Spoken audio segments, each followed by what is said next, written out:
तो new chapter start करते हैं हम लोग रिवीजन इलेक्ट्रोकेमिस्ट्री। इलेक्ट्रोकेमिस्ट्री में क्या क्या है भाई? नाम के लिए तो इलेक्ट्रोकेमिस्ट्री है चैप्टर, लेकिन यहाँ पे तीन पार्ट है इसके अंदर। तो कौन सा चैप्टर डिस्कस कर रहे हैं हम लोग? इलेक्ट्रोकेमिस्ट्री। तो इसके अंदर तीन चीजें पढ़ना है भाई, तीन पार्ट में डिवाइड कर देते हैं चैप्टर को। कौन कौन सा है भाई? क्या क्या चीजें पढ़ना है? बोलो बेटा, क्या क्या पढ़ते हैं इलेक्ट्रोकेमिस्ट्री के अंदर? Electrochemical cell,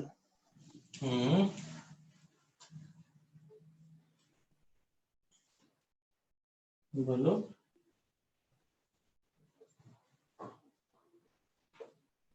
electrolytic cell, conductance and conductivity. तो इलेक्ट्रोकेमिस्ट्री के अंदर तीन पार्ट है भाई, आपके टेक्स्ट बुक के हिसाब से चल रहा हूँ। Part A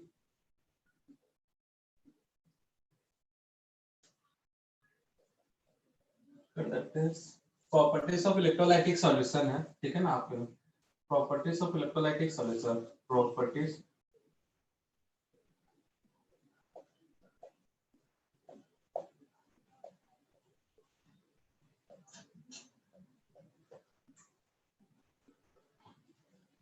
properties of electrolytic solution, ठीक है? जिसके अंदर दिया है भाई Ohm's law,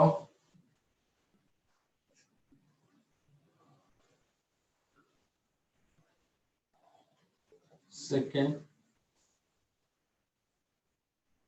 resistance, conductance,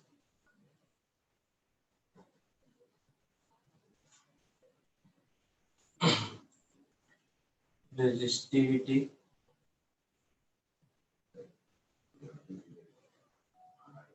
conductivity,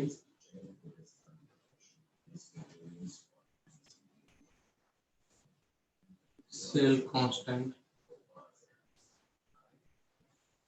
ठीक है ना? ये सब चीजें पढ़ना है। Then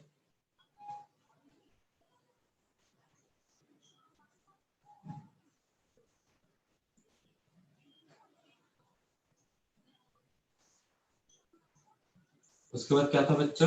molar conductivity, lambda, equivalent conductivity,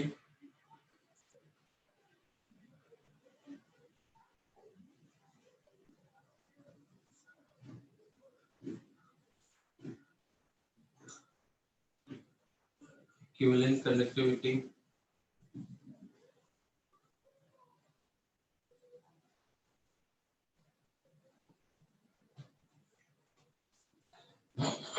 resistance, conductance, resistivity,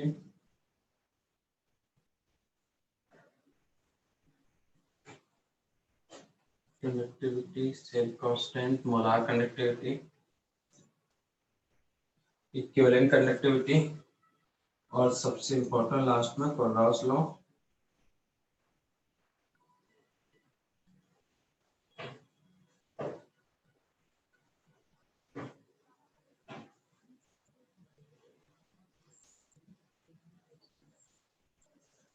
ठीक है बच्चा, ये सब पढ़ना है इस चैप्टर में, मतलब इस पार्ट में, जिसको हम कंडक्टेंस या कंडक्टिविटी बोलते हैं। सेकंड में इलेक्ट्रोकेमिकल सेल देख लेंगे, बी।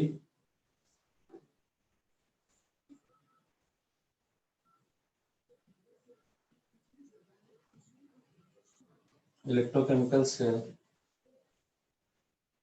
तो पहले इसका इंट्रोडक्शन, ठीक है? कैसा होता है सेल, वर्क, प्रोसेस, ठीक है? अब उसके बाद calculation of E nought cell, EMF, SHE, शायद ये सिलेबस से हट गया हो इस साल के लिए, NHE, ठीक है? उसके बाद ठीक है, उसके बाद नेक्स्ट इक्वेशन है, next equation types of electrochemical cell.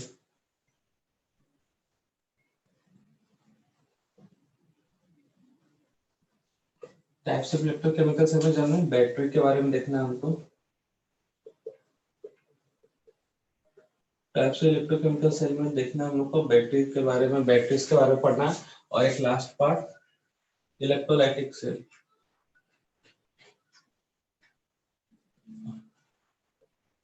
Last part है इलेक्ट्रोलाइटिक सेल। तो इंट्रोडक्शन क्या होता है, ये वर्क प्रोसेस,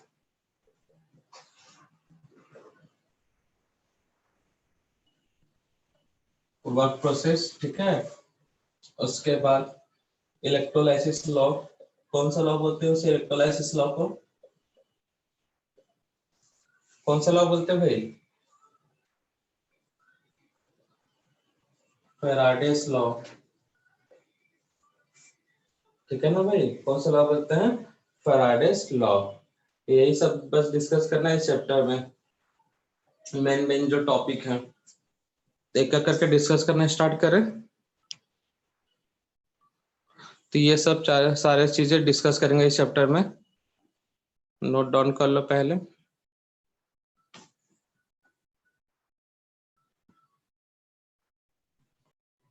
तो पार्ट ए वाला चीज यहीं पे कंप्लीट हो जाएगा, ठीक है ना, चार्ट में ही। तो हम लोग क्या ओम्स लॉ की बात कर रहे हैं, कौन सी लॉ की बात कर रहे हैं, ओम्स लॉ। तो क्या होता है भाई ओम्स लॉ, ओम्स लॉ कहता है अगर वोल्ट V हो और करंट क्या हो I, वोल्ट क्या हो V हो, करंट क्या हो I, तो V वोल्ट जो होता है वो डायरेक्टली प्रोपोर्शनल होता है करंट सप्लाइड, ठीक है ना। तो क्या होता है भाई, V is directly proportional to I, या फिर इसे को बोलते हैं क्या, V इक्वल टू RI, यही होता है। तो ये ओम्स लॉ होता है भाई, वोल्ट जो है डायरेक्ट प्रोपोर्शनल टू करंट होता है, मतलब I एम्पियर। अब रेजिस्टेंस, रेजिस्टेंस क्या होता है भाई, यहाँ पे R जो है इसको बोलते हैं रेजिस्टेंस। तो R का वैल्यू क्या होगा भाई, R is equal to V upon I। Unit क्या होगा भाई इसका, क्या होगा बच्चा यूनिट, वोल्ट का V अपॉन I है, और I का वैल्यू क्या है, V का वोल्ट, I का क्या है एम्पियर। तो यूनिट क्या होगा, वोल्ट एम्पियर पर एम्पियर, इसी को क्या बोला जाता है, ओम्स, ओम। ठीक है ना, इसको क्या बोलते हैं, ओम। ओम का उल्टा क्या होता है बच्चा, मोह। ओम, तो इसको महो बोलते हैं भाई। तो MHO, महो इनवर्स, ठीक है ना। तो महो का उल्टा क्या हो जाएगा, ओम। ओम का उल्टा क्या है भाई, महो। महो का उल्टा क्या है, ओम। ये हुआ, क्लियर है बच्चा। तो R इक्वल टू क्या होता है, volt divided by ratio volt और एम्पियर, ठीक है ना। तो volt upon ampere equal to वो को ही हम लोग क्या बोलते हैं, रेजिस्टेंस। डेफिनेशन क्या है, रेजिस्टेंस को कैसे डिफाइन करते हैं भाई, एक तो ये ओम्स लॉ के अकॉर्डिंग हुआ। सेकंड स्टेटमेंट क्या होता है, रेजिस्टेंस, जैसे मान लो कोई एक इलेक्ट्रिकल कंडक्टर है, कोई रॉड है, इस साइड से हम लोग करंट दे रहे हैं, इस साइड करंट बाहर निकल रहा है, इधर हम लोग 10 एम्पियर का करंट दे रहे हैं, लेकिन हमको आउटपुट क्या मिल रहा है, 8 एम्पियर का। तो ऐसा क्यों होता है भाई, बीच में क्या हो जाता है, करप्शन होता है, क्या है भाई, करप्शन। इलेक्ट्रॉन के कारण ही करंट का फ्लो होता है, फिर इलेक्ट्रॉन, तो इलेक्ट्रॉन जब फ्लो करेंगे तो आपस में कहीं ना कहीं टकराएंगे कि नहीं टकराएंगे भाई, इनमें कोलिजन होता रहता है। तो उस कोलिजन के कारण क्या होगा, कुछ अमाउंट में जो इलेक्ट्रिसिटी है, मतलब जो करंट है, वो क्या होगा भाई, लॉस हो जाएगा। तो इलेक्ट्रॉन इधर है, ये आपस में टकराएंगे। अगर सॉल्यूशन की बात करो तो आयंस होंगे, positive charge negative charge, positive charge negative charge, ये आपस में टकराएंगे। तो उसके कारण जो एक्चुअल करंट है दिया गया और बाहर जो आउटपुट है, वो दोनों में डिफरेंस आता है। तो किसका क्या आता है, तो रेजिस्टेंस। तो रेजिस्टेंस क्या कहता है, कह सकते हो रेजिस्ट करता है किसको, फ्लो करंट को, ठीक है ना। तो रेजिस्टेंस क्या करता है, रेजिस्ट करता है किसको, फ्लो करंट को, कंडक्टेंस क्या होता है भाई, रेजिस्टेंस का रेसिप्रोकल, कंडक्टेंस क्या होता है, रेजिस्टेंस का रेसिप्रोकल। किससे रिप्रेजेंट करते हैं बच्चा, इसको बताओ जल्दी। C और G से। ठीक है ना। एनसीईआरटी टेक्स्ट बुक में आपको जी मिलेगा, आपके भी टेक्स्ट बुक में जी मिलेगा, बट क्वेश्चन में कई बार सॉल्व करो तो वहां पे सी बोलता है। किसके कल होता है, या फिर बोलते हैं रेसिप्रोकल ऑफ ओम्स। या फिर आर का वैल्यू क्या है भाई बताओ, ओम्स लॉ के अकॉर्डिंग आई अपॉन वी। तो यूनिट क्या होगा बच्चा इसका, इन क्वेश्चन में यूनिट याद रखना है, इनका क्वेश्चन सॉल्व करना है। यूनिट क्या होगा इसका, एक एम्पियर वोल्ट इनवर्स महो इनवर्स सॉरी ओम इनवर्स, या इसे क्या बोलते हैं महो सीमेंस। क्लियर है बच्चों। अब रेजिस्टिविटी, तो रेजिस्टिविटी से पहले एक स्टेटमेंट था, जो रेजिस्टेंस जो होता है आर, वो क्या होता है भाई, डायरेक्टली प्रोपोर्शनल होता है किसके, बोलो जल्दी। रेजिस्टिविटी आर क्या होता है भाई, डायरेक्टली प्रोपोर्शनल इनवर्सली प्रोपोर्शनल किसका होता है,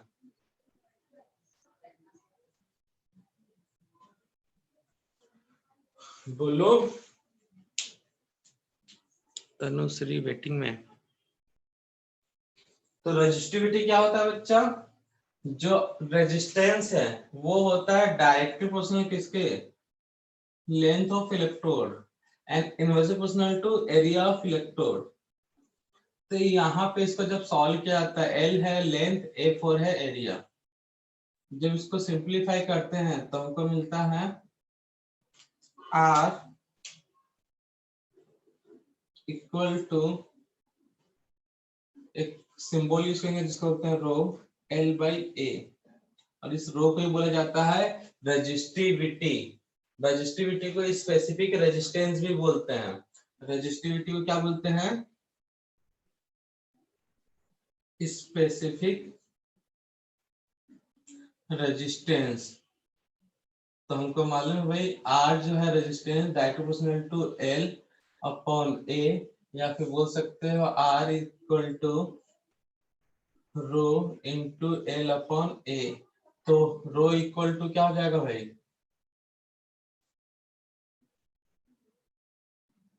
रो इक्वल टू क्या हो जाएगा बोलो, are A upon L.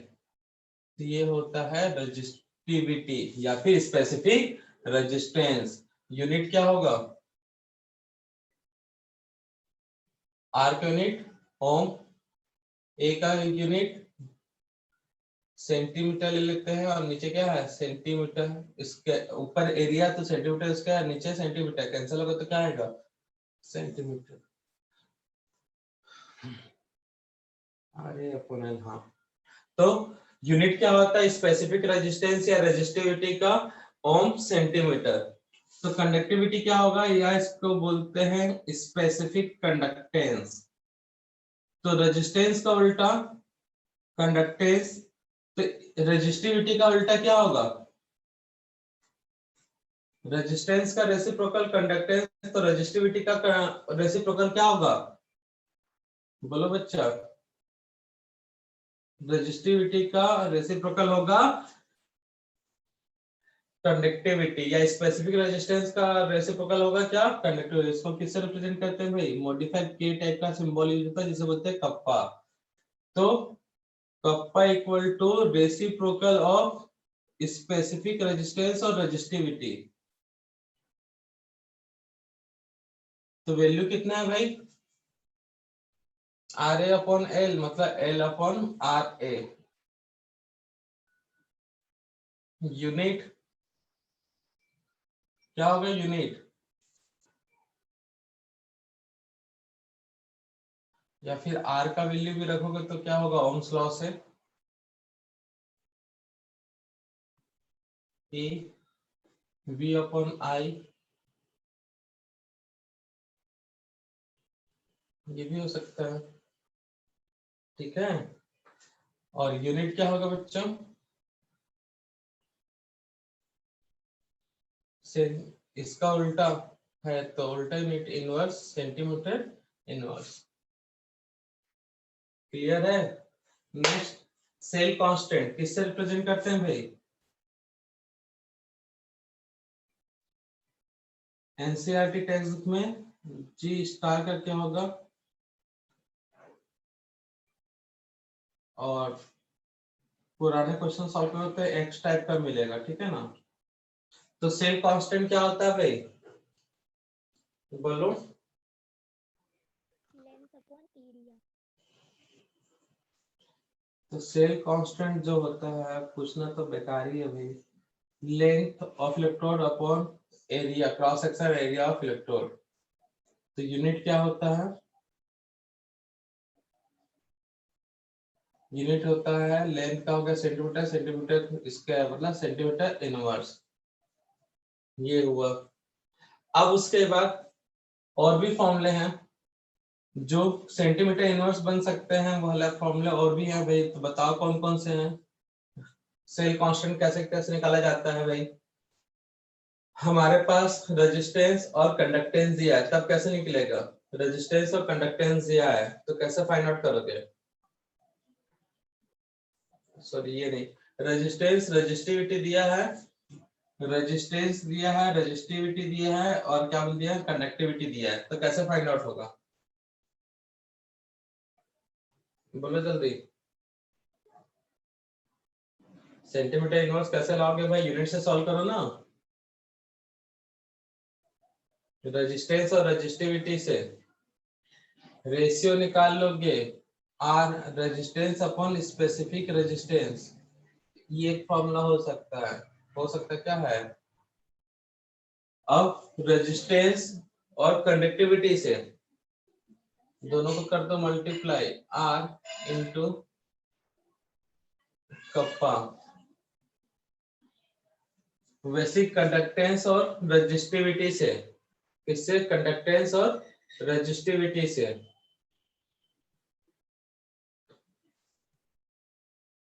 Conductance और रेजिस्टिविटी से एक और फॉर्मूला बन सकता है क्या? ये ओम इनवर्स है और ये सेंटीमीटर। तो क्या करो, 1 अपॉन कंडक्टेंस के लिए सी सॉरी जी ले लेते हैं एनसीईआरटी के हिसाब से, और ये कप्पा। कप्पा हो गया था क्या? आर इंटू कप्पा, ठीक है। नहीं जी के साथ नहीं होता है कि ये फॉर्मूला। एक और फॉर्मूला क्या है बच्चा बताओ?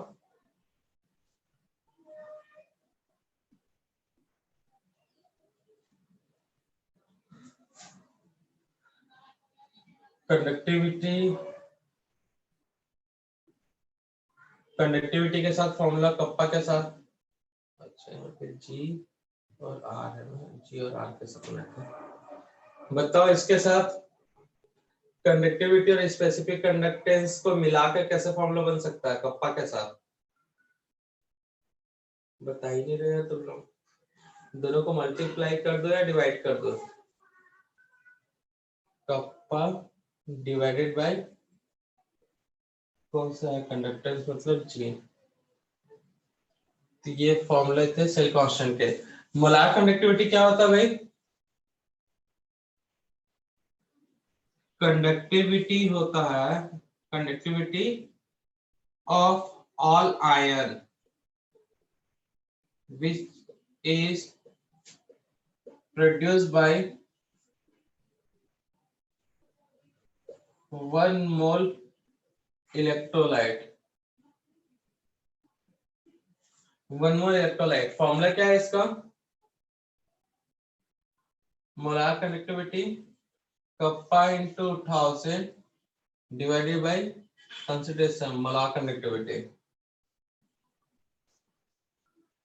यहाँ पे क्या इक्विवेलेंट कंडक्टिविटी में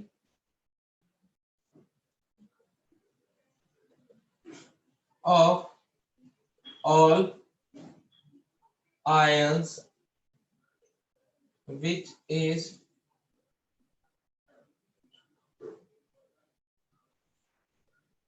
produced by the, किसके कारण प्रोड्यूस होगा भाई? 1 ग्राम इक्विवेलेंट इलेक्ट्रोलाइट। फॉर्मूला क्या है इसका? Equivalent conductivity kappa into 1000 divided by normality.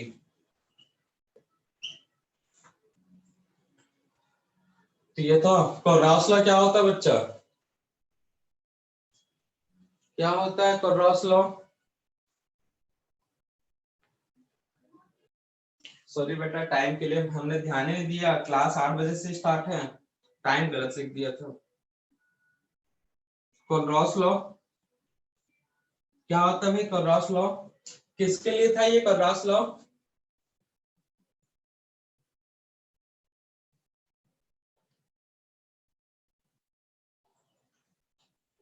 Weak electrolyte. Applicable तो सभी पे हो जाएगा, बट वीक इलेक्ट्रोलाइट के लिए था बेसिकली। इनका कहना था कि जो स्ट्रॉन्ग इलेक्ट्रोलाइट हो वो तो डिसोसिएट हो जाते हैं भाई totally 100%, but weak electrolyte 100% dissociate नहीं होता। तो उन्होंने कहा कि जो कंडक्टिविटी है वीक इलेक्ट्रोलाइट का, मतलब conductivity of all ions, molar conductivity, वो भी कौन सा कंडक्टिविटी बच्चा? Molar conductivity. Molar conductivity of all ions, molar conductivity of all ions is equal to, किसके इक्वल होता है बच्चा? Summation of molar conductivity, molar conductivity of all ion नहीं है, molar conductivity of electrolyte, electrolyte is equal to summation of molar conductivity T of each ion at infinite dilution, at infinite dilution। ठीक है ना भाई? तो ये था part A, properties of electrolytic solution. तो जल्दी से स्क्रीनशॉट ले लो भाई, नोट करना है तो नोट कर लो। कोर्रास लॉ तो पढ़ लिया, इसका एप्लीकेशन क्या है बच्चा? किसी भी वीक इलेक्ट्रोलाइट का मोलार कंडक्टिविटी फाइंड आउट कर सकता है एट इनफाइनाइट डायल्यूशन। तो क्वेश्चन 5.2 5.3 कोर्रास लॉ से है आपके टेक्स्ट बुक के, तो तनिक नोट करो क्वेश्चन को। 5.2 सॉल्व करो तो जल्दी से क्वेश्चन 5.2। तब तक हम डाटा नोट कर लेते हैं।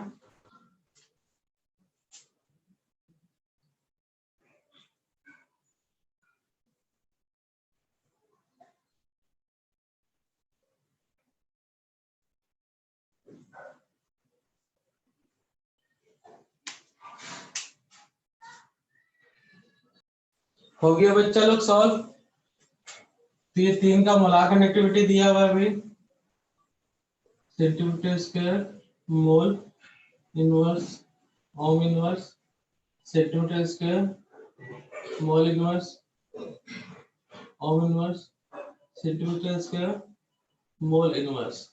अब पूछा एजीआई का कंडक्टिविटी क्या होगा भैया? एजीआई का कंडक्टिविटी बोलो, क्या होगा भैया एजीआई का कंडक्टिविटी? तो एजीआई कैसे बनेगा? एजीआई दिया कहाँ पे? AgNO3 में दिया हुआ है सिल्वर, चाहिए क्या हमको? आयोडीन। तो आयोडीन किस में दिया है? Na में। ये दोनों को प्लस करेंगे, ठीक है ना? लेकिन NO3 को हटाना भी है ना, तो NO3 वाले टर्म को माइनस, बस इतना ही करना है भाई।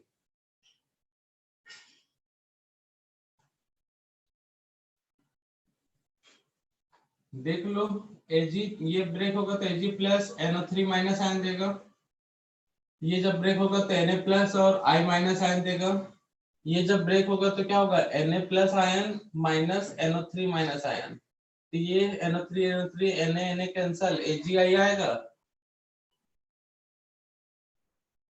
आएगा कि नहीं आएगा? तो जो इनके साथ किया गया है वही इनके डाटा के साथ भी करोगे, वही इनके डाटा के साथ भी यूज होगा। तो भैया क्या किया गया है?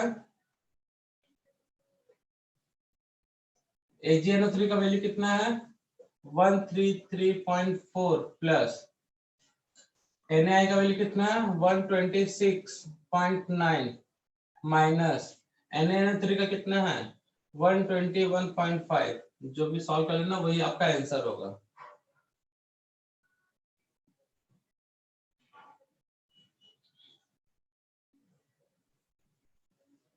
तो क्लियर है 5.2 क्वेश्चन।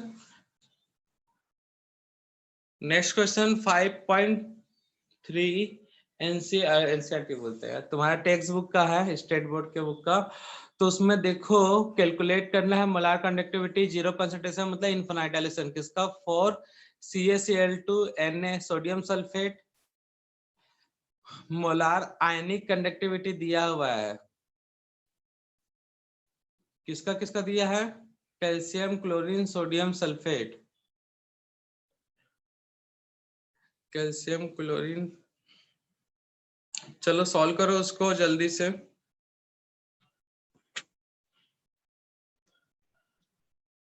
हाँ तो भैया CaCl2 टूटेगा तो क्या मिलेगा बोलो, कैल्शियम 2 टाइम्स क्लोरीन, तो दोनों का कनेक्टिविटी रख दो। कैल्शियम का कितना है 104, क्लोरीन का कितना है 2 टाइम्स हो 76.4। सॉल्व कर लो भाई। वैसे Na2SO4 जब ये ब्रेक होगा तो कौन कौन साइन देंगे Na plus ion connectivity 2 times और conductivity of SO4 ion, zero concentration होता है इनफिनाइट डाइल्यूशन। ऐसे साइन बना देना ना।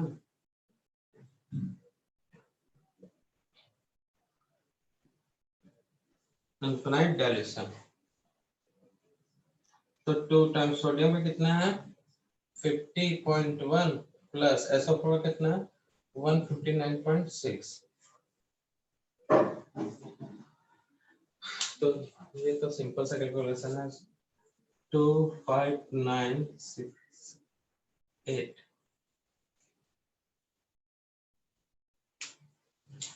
क्लियर है सभी को, कर लोगे ना इस टाइप का क्वेश्चन सॉल्व।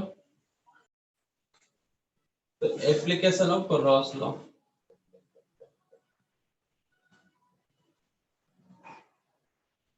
तो फर्स्ट मोलार कंडक्टिविटी किसके लिए for weak electrolyte, calculation of molar conductivity of weak electrolyte. ठीक है ना, तो देख लिया अभी 5.2 5.3 वही इसी का एग्जांपल है। सेकंड डिसोसिएशन कांस्टेंट के फॉर वीक इलेक्ट्रोलाइट, तो ओस्टवाल्ड डाइल्यूशन लॉ है भाई। जैसे Ha हमारा एक इलेक्ट्रोलाइट है जो बहुत ही ज्यादा वीक है, H प्लस आयन देगा, A माइनस आयन देगा। ओस्टवाल्ड ऑफ डाइल्यूशन है ना भाई 100 स्टार्टिंग में मोल था 1, अल्फा मोल डिसोसिएट हुआ बना, टाइम टी पे जितना डिसोसिएट होना था वो हो गया भाई। तो 1 minus alpha alpha alpha, concentration C था तो क्या होगा C अल्फा।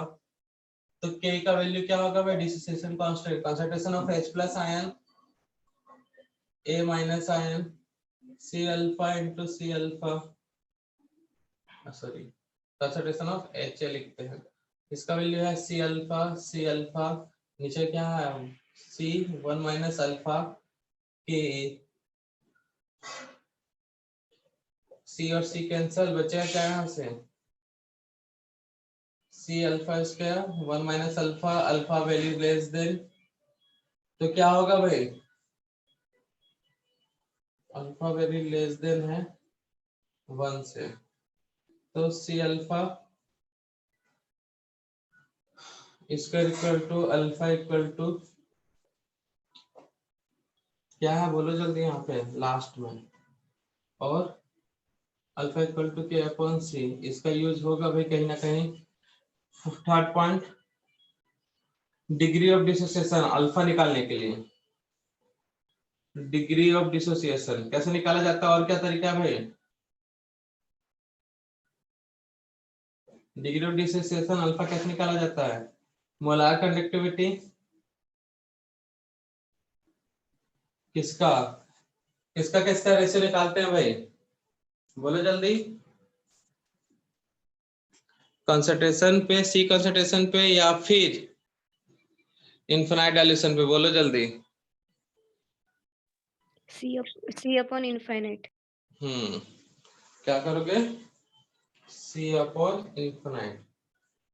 ये हो गया सॉलिबिलिटी बताने के लिए, क्या बताने के लिए, सॉलिबिलिटी। तो सॉलिबिलिटी के लिए क्या है भाई, हमको मालूम है molar conductivity kappa into 1000 divided by molarity. तो मोलैरिटी को हम क्या बोलते हैं, सॉलिबिलिटी। तो मोलार कंडक्टिविटी निकाल के ये भी क्लियर है। तो वीक इलेक्ट्रोलाइट टूट जाता है भैया पूरी तरह से। इस तरह से ये बना आपका एप्लीकेशन ऑफ कोरॉस लॉ। तो कर लोगे सब कोई।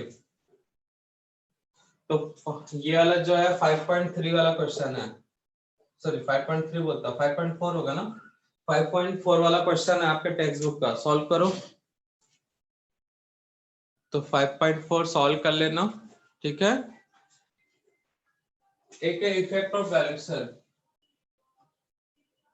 Effect of dilution, effect of dilution क्या होता है, इफेक्ट ऑफ डायल्यूशन में चलो बताओ जल्दी। पहले किस पे देख लेते हैं, कंडक्टिविटी पे, सॉरी कंडक्टेंस पे। किसकी बात करें, कंडक्टेंस। इंक्रीज और डिक्रीज, डायल्यूशन इंक्रीज करेंगे तो कंडक्टिविटी भी क्या होगा, कंडक्टेंस, सॉरी कंडक्टिविटी बोल रहा है, कंडक्टेंस मतलब जी भी इंक्रीजेस, होगा कि नहीं होगा भाई। आयन से यहाँ पे Na plus Cl minus ion, ठीक है, हाईली कंसंट्रेशन है तो इनके बीच कोलिजन ज्यादा होगा, कंसंट्रेशन बढ़ा देंगे तो कोलिजन होने का टेंडेंसी थोड़ा सा क्या हो जाएगा, डिक्रीज हो जाएगा भाई, आयन दूर दूर हो जाएंगे, इजिली मूव करेंगे। कंडक्टेंस के बाद कंडक्टिविटी में, कंडक्टिविटी का एक्चुअल डेफिनेशन भी बोल सकते हैं, एक और डेफिनेशन होता है, मतलब conductivity produced by ions which is present in 1 ml। क्या है भाई, conductance of ion, conductance of ion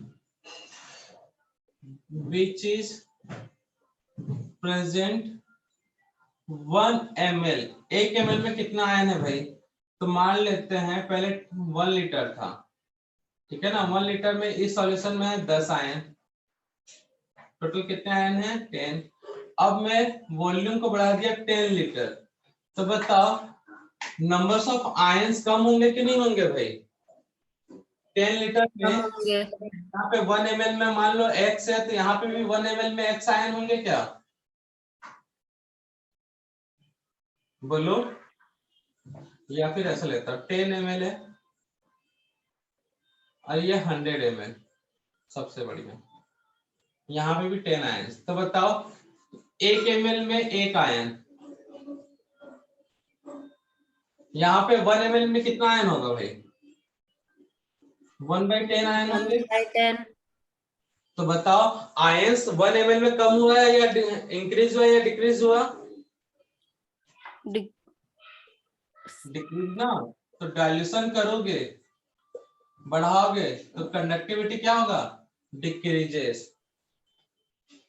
molar conductivity and equivalent conductivity, तो क्या होता है फॉर्मूला मोलार कंडक्टिविटी का बच्चा, kappa into 1000 divided by Cm। Equivalent का क्या होता है, kappa into 1000 divided by Cm। तो भैया यहाँ पे देखो डायल्यूशन से कप्पा डिक्रीज होता है, बट कंडक्टिविटी क्या होता है, इंक्रीज। सॉरी ये तो क्या हो रहा है भाई, डायल्यूशन से ये बढ़ रहा है, सॉरी ये घट रहा है, ये घट रहा है तो ये बढ़ेगा भाई। डायल्यूशन से मोलैरिटी और नॉर्मलिटी डिक्रीज हो रहा है तो ये बढ़ेगा, तो एक फैक्टर इंक्रीज कर रहा है, दूसरा फैक्टर डिक्रीज कर रहा है। यहाँ पे मेन ये डोमिनेंट होता है, कंसंट्रेशन वाला टर्म्स क्या होता है, डोमिनेट, बताया था आपको। तो डाइल्यूशन इंक्रीज करोगे तो molar conductivity also increases, dilution increases तो equivalent conductivity also increases। Clear है बच्चा लोग, क्लियर है कि नहीं? तो इस तरह से यहाँ पे दो कंडीशन बनता है भाई, स्ट्रॉन्ग इलेक्ट्रोलाइट और वीक इलेक्ट्रोलाइट का। तो जो मैंने अभी समझाया वो किसके लिए है, weak electrolyte, sorry strong electrolyte के लिए था। वीक इलेक्ट्रोलाइट का डिसोसिएशन 100% हो जाता है, मान के चलते हैं, तो बढ़ता है कंडक्टेंस। ठीक है ना बच्चा लोग? तो कंडक्टेंस अगर स्टेटमेंट पूछता है on dilution conductance of strong electrolyte increases, अगर ऑप्शन देता है ए ड्यू टू रिड्यूस कोलिजन या फिर 100% डिसोसिएशन, तो क्या होगा भाई, ड्यू टू रिड्यूस कोलिजन। और वहां पे रिड्यूस कोलिजन ना बोल के क्या बोलेगा, रेजिस्टेंस डिक्रीजेस। तो हाँ भैया रेजिस्टेंस डिक्रीजेस, कोलिजन के कारण ही रेजिस्टेंस बन रहा था, तो आपको समझना है। और वीक इलेक्ट्रोलाइट के लिए क्या होगा सुटेबल, क्योंकि वो 100% डिसोसिएट होता है, ऐसा रॉस बोलता है। तो ये सब पता होना चाहिए। और टेम्परेचर बढ़ाने पे भैया सबको पता है कि कंडक्टिविटी सब बढ़ेगा, कंडक्टेंस बढ़ेगा, तो ये सब याद रखना भाई। तो आज बस इतने ही देखते हैं part A. Part B electrochemical cell next lecture में देख लेंगे, ठीक है ना।